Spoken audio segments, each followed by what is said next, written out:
Hello మామ, France లో దోశ ఎలా తింటారో చూస్తావా? చలో చూడైతే ఇప్పుడు చూపిస్తున్నా. చలో మనం కూడా వెయిట్ చేస్తున్నాం మామ. పెద్ద లైనే ఉంది, ఎంత టైం పట్టిద్దో తెలియదు. చూద్దాం, ట్రై చేద్దాం. మనం ఈరోజు ఎట్లయినా ఇప్పుడు అది తినాలి మామ. నాకు తినాలనిపించింది. చలో చూద్దాం. సో మన దోశ రెడీ అవుతుంది మామ. చూడండి ఎట్లా వేస్తుంది. అంటే యాక్చువల్గా దీని పేరు వచ్చేసరికి క్రేప్స్ అంటారు. ఓకే, మనకి పెనం మీద వేసేది రౌండ్ తిప్పేది ఏదైనా దోశగా. సో దోశ అని చెప్పా మామ. రెడీ అవుతుంది.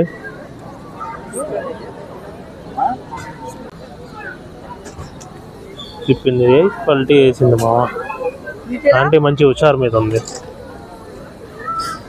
అండ్ చాక్లెట్ అడిగా నేను, నొటిలా అని చెప్పేసి.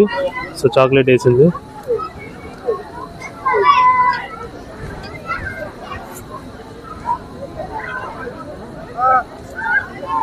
కోతి మోహన్ నాదే జడగొట్టింది. మన దోశ అయితే మనకు వచ్చేసింది మామ. కనబడుతుంది కదా, చాలా పలుచగా ఉంది. మైదాతో వేసారు అనుకుంటా. చలో ఎప్పుడైతే తిందామా.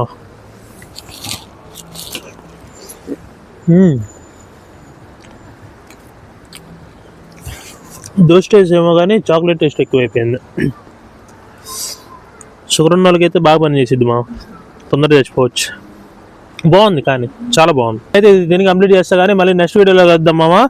అందులోకి ఈ వీడియో నచ్చితే మాత్రం లైక్ చేసి సబ్స్క్రైబ్ చేయి. అండ్ ఇంకోటి వచ్చేసరికి ఏంటంటే 4 euros అయింది. అది ఎంతో ఇండియన్ రూపీస్లో కామెంట్ చేయి.